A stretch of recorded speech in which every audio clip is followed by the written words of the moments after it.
murumva ntari imbabaye se wagize se ngo ugiye gusaba Imana inkwano ubutekereza iki se ubwo izindi nzira zose ziba zafunze naye ngiye gusaba inkwano. Haleluya. Reka mvugane n'abakobwa bacu buriya rero nimujya mubona abasore ntacyo bafite hari igihe bafite nzayimana no kuri kose ngiye kunkangisha ngo ufite imodoka urakaze ntago byankanga. Niba mushaka abantu babakira ubwo no gushaka abagabo nyine bafite abagore nibo barafatishije ariko nyine mugomba kwihangana. None se umusore amafaranga yakura. Icya gatatu mu bintu by'imbaraga Imana igikora Zaburi nshya. Reka basuhuze mwese, umuntu wese asuhuza uwo bicaranye amuhobere amubwire ngo ndagushuhuje mu izina rya Yesu.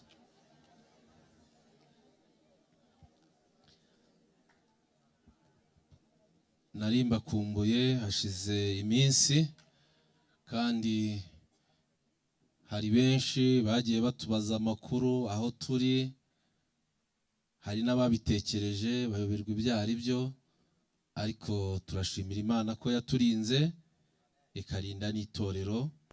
Reka Imana tuyikomere mu mashyi tuyishimire.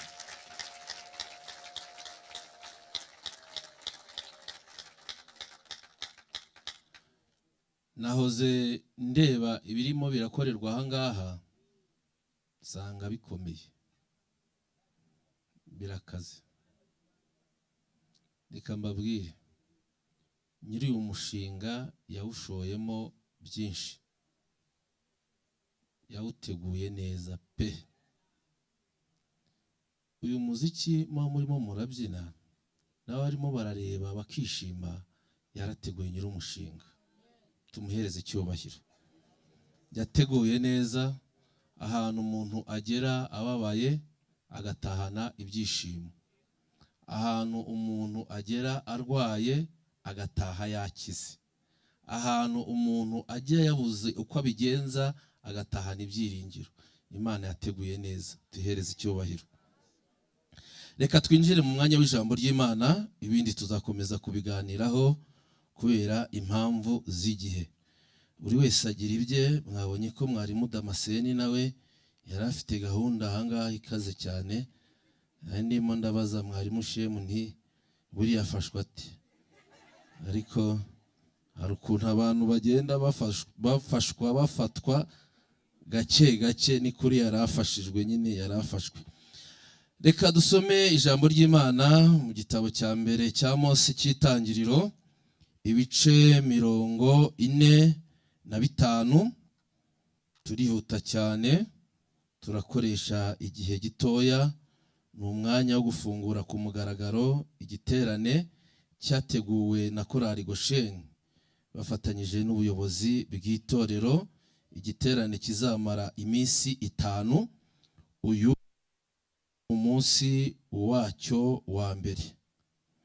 Reka dusome ibice 45, turasoma ku murongo waho wa 13. Itangiriro ibice 45 ku murongo wa 13. Haravuze ngo, kandi muzabwire data icyubahiro cyanjye cyose mfite muri Egiputa, muzamubwire ibyo mwabonye byose, kandi muzatebutse data mumuzane ino. Niko namwe handitse. Tugende muri Zaburi y'130. Zaburi y'136. Turasoma ku murongo waho wa 4. Nimushimire ikora ibitangaza yonyine, kuko imbabazi zayo zihoraho iteka ryose. Nimushimire yaremesheje ijuru ubwenge, kuko imbabazi zayo zihoraho iteka ryose. Reka dusoreze muri Zaburi intego iki giterane iri muri Zaburi 150 ku murongo wa mbere n'umurongo wa kabiri. Muyishimire, mushimire Imana ahera hayo, muyishimire mwisanzure ry'imbaraga zayo, muyishimire iby'imbaraga yakoze, muyishimire nk'uko bikwiriye gukomera kwayo kwishi. Mwakire neza ijambo ry'Imana. Tugiye kuganira ijambo ry'Imana rishingiye kuri intego korali yateguye ryo gushimira Imana dushingiye ku by'imbaraga yakoze, cyangwa se gushimira Imana dushingiye ku byo yadukoreye. Imana yarakoze. Haleluya. Imana kuva kera twagiye twumva amateka y'ibyo yakoze,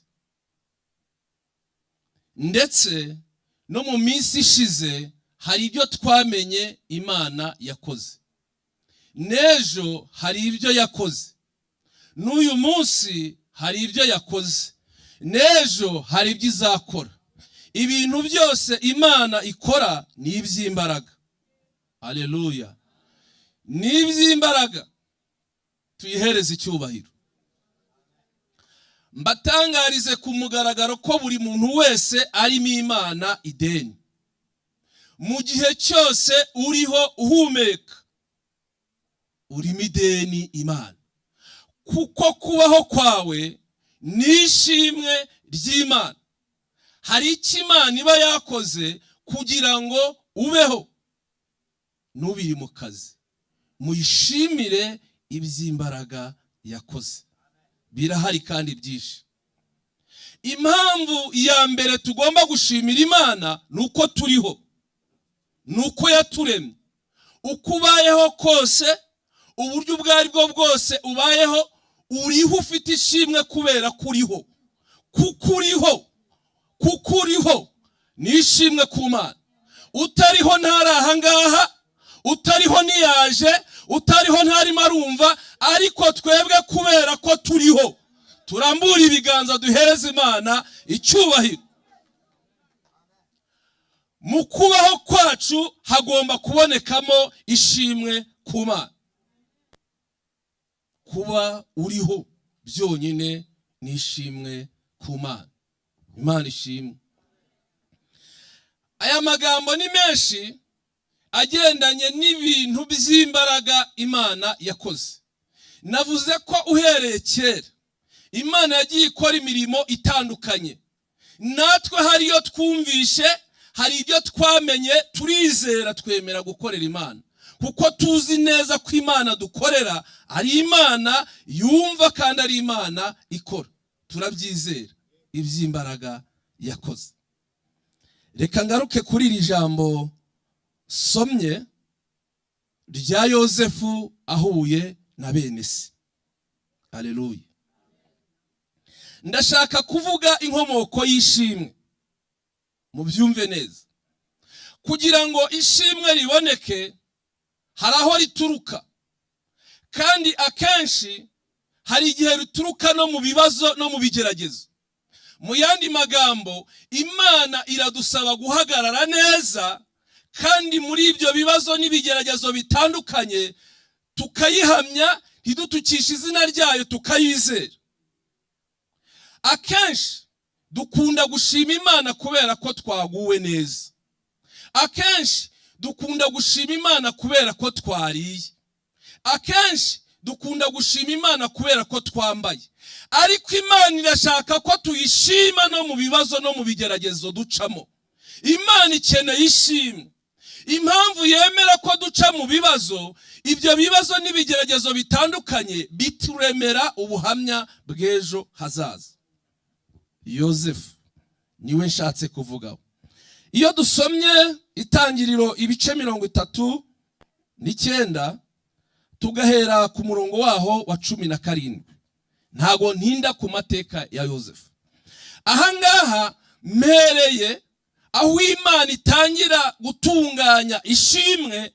Nyuma yo kuritunganya ukazahagarara wemye, ukavuga Imana neza, ukavuga iby'imbaraga Imana iba yarakoze. ishimwe rya Yozefu ryavuye kure. Ahambere ryavuye, yaciye mu bigeragezo bikomeye arangwa, bene se baramwanga, bagera no ku rwego rwo gushaka kumwica, ariko kubera ko Imana yari imufiteho umugambi, Imana iramurinda. Buriya ntago wapfa mbere yo gupfa icyo Imana yakuvuzeho kitarasohozwa. Yozefu Imana yamurinze umugambi wa bene se, iramutambutsa, iragenda imugeza kwa Potifari. Ageze kwa Potifari, yagize ibihe byiza by'agahe gatoya, ariko muri ibyo bihe byiza arageragezwa. Yozefu arakiranuka. Kugira ngo uzabone ishimwe ritariho umwanda, nuko ugomba kwihanganira n'ibigeragezo mu gihe byabaye ngombwa, kugira ngo iryo shimwe niriza uzahagarare urivuge ufite umutima utagucira urubanza. Yozefu yahuye n'ikigeragezo ntari butindeho cya muka Potifari.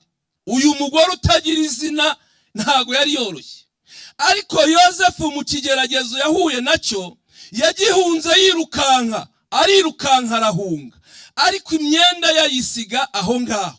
Yozefu yari ari mu kibazo gikomeye. Byaje kurangira avuze ngo wa mugurano wawe yansuzuguye. Aregwa ibibazo, ibirego bikomeye, ariko Yozefu yari arimo arakiranuka. Kugira ngo ishimwe ryawe rizatambuke neza, nuko rizaca mu kuri. Hari abantu bakora ibintu by'amanyanga, barangiza bakaza gushima Imana. Bene iryo shimwe Imana ntabwo irikeneye. Imana ikeneye ishimwe ritaciye mu manyanga, ritaciye mu bibazo. Ikeneye ishimwe rifatika. Ishimwe rifatika akenshi rikunda guca mu bibazo. Umuririmbyi yararirimbye aravuga ngo ntago wagera i Kanani udaciye mu butayu. Mwemere kwihangana nimuca mu butayu, ubwo butayu muzazamukanamo ishimwe. Muvuga iby'imbaraga Imana yakoze muri hehe? Muri mu butayu.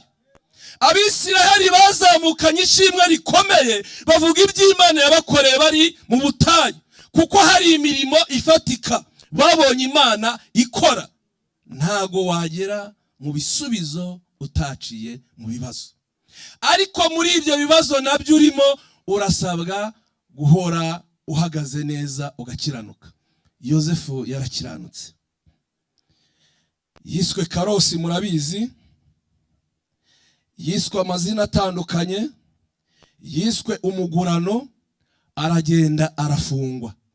Ariko Yozefu yararimo arazira ubusa, ariko akomeza gukiranuka, yemera kuba aho ngaho. Imana yari imirarema amashimwe. Ntangariza abantu baca mu bigeragezo bitandukanye bagakiranuka, ndashaka kubabwira ko iyo uri muri uwo mwanya, Imana ibiri mu kazi. Imana ibirimo irakora.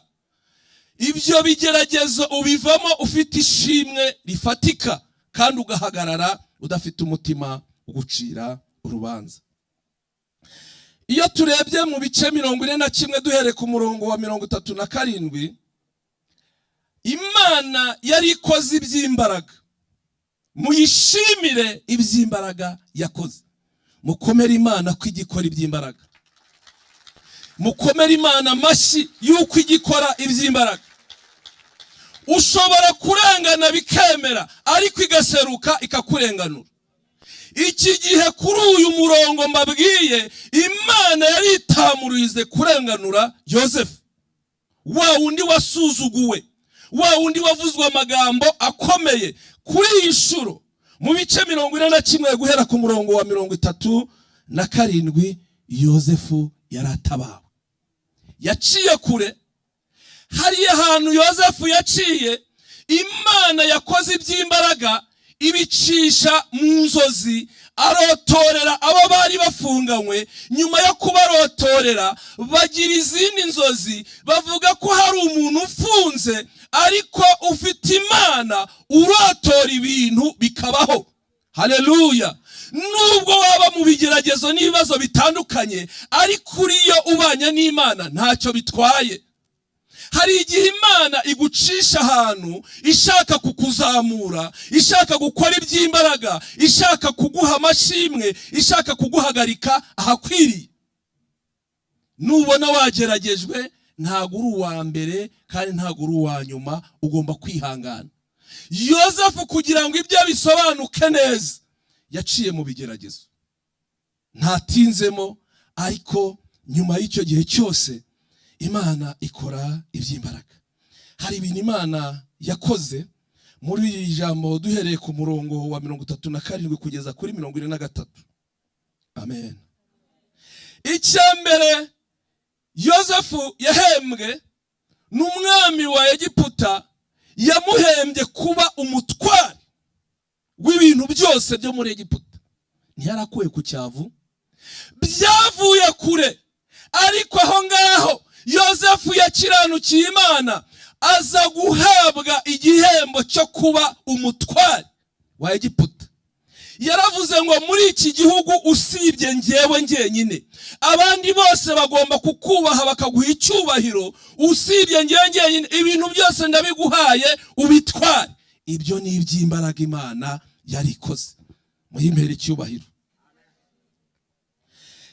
Icya kabiri, yaramubwiye aranavuga ngo abantu bose bagomba kukubaha bakaguha agaciro. Iyo waciye mu bigeragezo ujya uvanamo ishimwe. Icya gatatu, yaramubwiye ngo nkweguriye igihugu cyanjye cyose. Arangije amuha ikimenyetso gikomeye, amuha impeta ye. Ni nko kuvuga ngo umwami yafashe kashe ayihereza Yosefu, aramubwira ngo nguhaye ububasha n'uburenganzira bwose. Burya mu kigo iyo ufite kashe ufite ibintu byose. Yamuhaye impeta, amuha ubutware bwose. Tekereza, umuntu wavuye iwabo bamugurishije bashaka kumwica. Tekereza, umuntu wageze kwa Potifari bakamurega ibyaha. Tekereza, umuntu wagiye akajya mu nzu y'imbohe, aho ngaho yagombaga kugwayo. Ndashimira Imana ko igikurikirana abantu bayo mu bigeragezo bitandukanye. Haleluya! Abantu bayo irabakurikirana, ku manywa na nimugoroba irabakurikirana, kandi nubwo barengana ibiraho hafi. Nyuma y'ibyo bigeragezo byose, Imana yakurikiranye Yosefu, iramukurikirana. Nyuma y'ibyo byose, Imana ikora iby'imbaraga, imuha agaciro atarafite. Twasomye iri jambo, turigarukeho. Ahangaha mu bice 45 ku murongo wa 13, ahangaha Yosefu yarahuye na bene se, baje gufunguza, baje gusaba.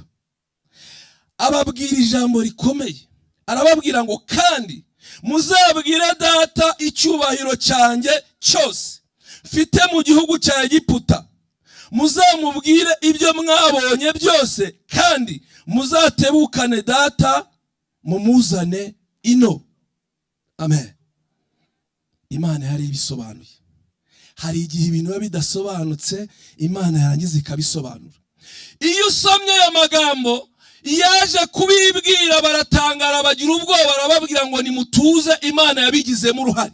Burya hari ibintu Imana yigiramo uruhare kugira ngo isohoze amasezerano yawe, ikemera kubabazwa, ariko iteganyije kuguha umugisha no kuguhindurira amateka. Ibi bintu bitatu yabwiye bene se birakomeye. Yarababwiye ngo mugende mubwire data icyubahiro mfite. Yamuhaye icyubahiro n'iby'imbaraga. Kuvuga ngo uvuye mu gihugu cy'u Rwanda ugiye mu kindi gihugu, ugiye kuyoborayo, n'inzira yaciyemo zose. Iyo tuvuga ngo hari iby'imbaraga Imana iba yarakoze, ni bene nk'ibyo ngibyo. Arababwira ati mumubwire ibyo mwabonye. Yarazi ko bongeraho babeshye. Arangije arababwira ati kandi data mumuzane ino vuba, ndamukeneye. Iyo ukomeje gusoma iri jambo, umwami Farawo yamajije kumenya ko hari bene se ba Yosefu, yafashe ingamiya bazihekesha imizigo, imitwaro, baragenda. Atuma kuri se wa Yosefu, aramubwira ngo bazamuzane, ariko banza kumuha iby'ibanze. Haleluya! Imana yari ikoze iby'imbaraga. Icyo gihe ntekereza ko uri mwene se wa Yosefu wari watekereje kumugirira nabi. Yababwiraga ngo yarose bakamwita Karose, nyamaza Yosefu yari yarose. Burya baba barose. Mujye mureka inzozi z'abantu muzisengere, ntimukazaze muzitesha agaciro. Twasomye iri jambo ryo muri Zaburi 136 ku murongo wa 4. Havuze ngo nimushimire ikora ibitangaza yonyine, kuko imbabazi zayo zihoraho iteka ryose. Amen. Amen. Isi ifite imana nyinshi. Isi ifite imana nyinshi. Ariko nimushimire ikora ibitangaza yonyine. Ikora ibitangaza yonyine. Hari imana zifite amaso ariko ntizirebe. Imana yacu ifite amaso ariko igira gute? Irareba. Isi ifite imana ifite amatwi ariko ntiyumva. Imana yacu ifite amatwi ariko igira gute? Irumva. Imana yacu ifite amatwi kandi irumva. Hari imana zifite amaguru ariko ntizigende. Imana yacu ifite amaguru ariko iragenda, kuko yakurikiranye Yosefu imukura mu nzu y'imbohe, irangije iramuzamura imugira umutware, ikoze iby'imbaraga. Muyimpera amashyi menshi cyane. Izi mana z'isi zifite amaboko ariko ntizikora. Imana twizeye ifite amaboko kandi irakora. Reka mbabwire ibintu bitatu bikomeye. Amen. Imana twizeye iravuga bikaba. Iravuga bikora. Iravuga bikaba. Iravuga bikaba. Iravuga bikaba. Kubera ko igikora iby'imbaraga, iravuga bikaba. Iravuga bikaba. Iravuga bikaba.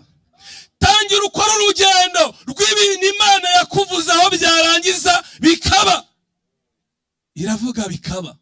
Urugendo rw'imyaka 25 korari Gosheni imaze, yaciye ahantu hagiye hatandukanye, ariko hari ijambo Imana yari yaravuze kuri korari Gosheni. Kubera ko Imana ivuga bikaba, ibyagiye bibaho kuri korari Gosheni byose Imana yagiye irindi jambo. Niyo yaravuze ko muri 2023 korari Gosheni izakora igiterane, ikagikorera mu rusengero rushya. Imana yari yabivuze, nubwo yabonye intambara mu myaka yatambutse zabaga hari ku Imana, kuko yavuze ijambo igakomeza kurinda ijambo ryayo. Iravuga bikaba. Uburwayi bwagiye buboneka butandukanye, ariko Imana iravuga ngo izarinda itorero rya Segemu kugira ngo tuzabone ibyiza Imana yaduteguriye. Turashimira Imana yuko iyivuze biraba. Iravuga bikaba. Ndashaka kuvuga Imana ikora iby'imbaraga. Irimo irababwira ko hano hazubakwa urusengero, mwabitekerezaga nk'abarota, ariko Imana yacu ikabivugira mu gihugu cy'ijuru. Irimo irabireba. Haleluya. Yarebaga aha hepfo ikareba, yarangiza ikababwira ati mba hari urusengero rushya. Mwareba uko mumeze nuko bimeze mukabona ntibishoboka. Ndashimira Imana yacu kwivuga bikabaho. None muri 2023 icyo yavuze, ijambo ryayo yakomeje kurikurikirana kandi ikomeza no kuririnda. Imana yacu iravuga bikaba. Ibyo ni iby'imbaraga ibikoze mu butware bwayo no mu bushobozi bwayo. Iby'imbaraga igikora nuko igirinda n'ijambo iba yaravuze. Muyimere icyubahiro. Icya kabiri, Imana yacu twizeye nuko iyitegetse bikomera. Irategeka bigakomera. Haleluya. Irategeka bigakomera. Irategeka bigakomera. Hari ibindi byagiye bibaho byavuzwe n'abantu, kubera ko byavuzwe n'abantu na za mana zivuga ntibibe, ariko Imana yacu ibyo yategetse byarakomeye. Nanjye hari ibintu yategetse ku buzima bwanjye. irangije kubitegeka irabikomeza. Kandi n'uyu munsi nawe hari ibyakuvuzeho ikomeje kubikomeza. Nubwo ugenda uhura n'ibyago n'amakuba, nubwo uhura n'ibigeragezo bitandukanye, ariko Imana ikomeje gukomeza ibyo yavuganye natwe. Muyimpera amashyi. Ayo mashyi yayo. Icya gatatu, mu bintu by'imbaraga Imana igikora, ihindura amateka. Amateka agahinduka. Imana ihindura amateka. Imana ihindura amateka. Amateka agahinduka. Ihindura amateka muhemera icyubahiro. Ibyo biri mu butware bwayo. Korari Gosheni igiririmba ngo wambwira gute ukuntu umuntu wari umushumba abo umwami. Ibyo bintu muri kubyumva? N'Imana ihindura amateka. Bakongera bakavuga ngo wambwira ukuntu umuntu yabyarira imyaka 70 ingahe? N'Imana ihindura amateka. Utarabyaraga ikamuha umwana akabyara. Imana ihindura amateka. Kandi nawe yawe yarayahinduye. Kandi nanjye yanjye yarayahinduye. Kandi kuko Imana iri mu kazi ikomeje no kugambirira guhindura amateka yacu. Umugabo umwe twasenganaga yagize ibigeragezo bikomeye. Ndashimira Imana ihindura amateka. Tugiye gusenga Imana aravuga ati ngewe nubwo muje gusenga Imana ngenje kuyisezeraho. Nababwiye ngo amashimwe iby'imbaraga Imana igikora, igishima ko bica no mu bigeragezo bikomeye, igashima kugucisha mu ishuri ukiga, ihanganira iryo shuri. Agize ibigeragezo bikomeye tugiye gusenga Imana aravuga ati bene data rero ngewe ubu ngubu naje gusezera ku Mana. Nabazane se uje gusezera ku Mana ugiye kujya hehe? Ati hoya yarambeshye. Imana ntabwo ibeshya. Imana ntabwo ibeshya, iravuga bikabaho. Muri ako kanya Imana yahise ivuga ati ibintu uri muravuga bingana n'ubwenge bwawe. Ngiye ndi Imana ireba aho mutareba, mbarebera kure. Uhereye none amateka yawe ndayahinduye ngo haye umugisha. Mu gihe gitoya yakiriye telefone nziza imubera umugisha. Kuva icyo gihe kugeza none ni umucuruzi ukomeye. Imana ihindura amateka. Icyo gihe Imana imbwira ijambo irambwira ngo nguhaye inzu y'amatafari ahiye. Nari mfite icyifuzo cy'ibihumbi 50 cyo gushyira umuriro mu nzu nari ndimo. Nicyo cyifuzo gikomeye cy'ibihumbi 50. Imana irambwira ngo ndeba aho utareba, nguhaye umugisha, nguhaye n'inzu, amateka ndayahindura. Ndayahinduye. Imana muyikomera amashyi. Mu by'imbaraga Imana igikora, igihindura n'amateka yacu. Gihindura amateka. Umuntu waryaga rimwe ku munsi akarya kabiri. Igihindura amateka. Uwambara agatiye umwenda akambara uwe. Igihindura amateka. Uwatahaga agakubitwa Imana ikabihindura, agataha yishimye anezerewe. Kandi muri iri joro, muri iki giterane cyateguwe na Korari Gosheni, turifuza kongera gusaba Imana ikongera igahindura amateka. Haleluya. Ikongera igahindura amateka. Zaburi 150 ku murongo wa 2. Muyishimire iby'imbaraga yakoze. Muyishimire nkuko bikwiriye gukomera kwayo kwishi. Nimushime Imana. Nimushime Imana. Ukuri kose shima Imana. Nabanje kukubwira kwa huri aho ninzira uri muracamo yo kugira ngo ugere muri Kanani yawe. Hihanganire. Yosefu yarahatinze ariko Imana irimo irahamutunganyiriza. Yosefu yarahatinze, Imana iramukurikirana. Nyuma y'igihe Imana ikora iby'imbaraga, amateka ya Yosefu arahinduka. Yahinduye ayo mateka, nawe yawe yayahindura. Muri iri joro, muri iki giterane cyateguwe na Korari Gosheni, akira ubuhanuzi buvuga ngo Imana ihinduye amateka yawe. Amen. Iyi Imana ikoze ibikoze, nta muntu ushobora gukosora Imana. mu bintu by'imbaraga Imana ikora ihindura amateka. Hindura amateka.